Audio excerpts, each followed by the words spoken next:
Parlons du match qui a secoué le vaste et ensoleillé Sahel, Mali contre Burkina Faso. Ah, quelle affiche! Les Aigles du Mali, majestueux, ont survolé le match, emportant avec eux l'étalon burkinabé, son cheval blanc immaculé, tel un conte de fées inversé. Jamais, au grand jamais, cette confrontation n'a semblé inquiéter le moindre Malien. Pourquoi? Parce que, voyez-vous, dans l'imaginaire collectif, le Burkina Faso est tout petit, presque invisible face à la grandeur malienne. L'histoire, cette vieille dame têtue nous le rappelle encore une fois. Le Mali est la bête noire du Burkina Faso. Et parlons un peu de la performance des Aigles, sans suer une seule goutte, même sans même décoiffer une plume. Ils ont emporté ce match, le plus important depuis leur dernière épopée en 2019 à la CAN. On aurait dit un entraînement matinal, une balade dans le parc pour ces vaillants aigles. Quant aux pauvres étalons, on pourrait presque les entendre murmurer pipi, pipi, pipi, Mali, en galopant vers la sortie, défaits mais dignes, ou du moins essayant de l'être. C'était un spectacle, mes chers auditeurs.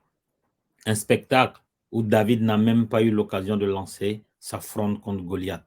En résumé, cette rencontre n'était pas seulement un match de football, c'était une leçon d'histoire, une démonstration de force et peut-être, juste peut-être, une petite pincée de magie malienne. Qui sait, la prochaine fois, les étalons pourraient arriver avec un plan, ou du moins un meilleur cheval. C'est tout pour aujourd'hui. Bonsoir à tous. Bienvenue dans la Team Cannes. Comme chaque soir, on se retrouve ici. Et ce soir, c'est tout heureux que je présente cette émission. Même si habituellement j'étais heureux, le Mali vient de percer un plafond de verre. Ça faisait 2 Coupes d'Afrique que le Mali s'arrêtait en huitième de finale. Une fois face à la Côte d'Ivoire, une autre fois face à la Guinée équatoriale. Et cette fois-ci, c'était face à son voisin burkinabé. Le Mali et le Burkina en ce moment ont à peu près, en tout cas, ont montré à peu près les mêmes niveaux pendant la première phase de cette Coupe d'Afrique des Nations. Et il fallait un vainqueur aujourd'hui. Il fallait un adversaire à la Côte d'Ivoire. Côte d'Ivoire elle-même qui est voisine du Burkina Faso et du Mali. Et donc ce soir, le sort, on a jugé que c'est le Mali. Le Burkina devra attendre la prochaine Coupe d'Afrique des Nations pour espérer passer en quart de finale. Et donc, ce soir, nous allons analyser ce match en particulier. Et nous allons analyser également le match qui a opposé le Maroc à l'Afrique du Sud et les Sud-Africains qui sont revenus de l'enfer puisqu'ils se sont qualifiés par le plus petit des scores face aux Marocains qui sont revenus d'une demi-finale de Coupe du Monde quand même.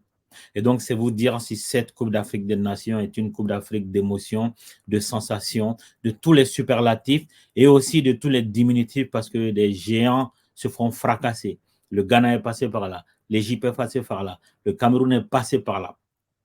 Et le Maroc vient d'y passer. Pourtant, le Maroc porte le nom de lion. Le Cameroun porte le nom de lion et l'Égypte porte le nom de pharaon. Sur la terre d'Afrique, je pense que les pharaons, c'est le plus haut sommet qu'on puisse atteindre en termes de rayonnement.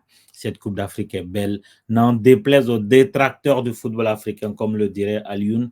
Alioune qui n'est pas dans toute sa forme ce soir parce que les talons du Burkina Faso et Alioune se sont fait picorer par l'aigle du Mali avec une facilité déconcertante. Bienvenue à tous et merci de nous suivre tous les soirs. Je m'apprête à accueillir mes invités, mes consultants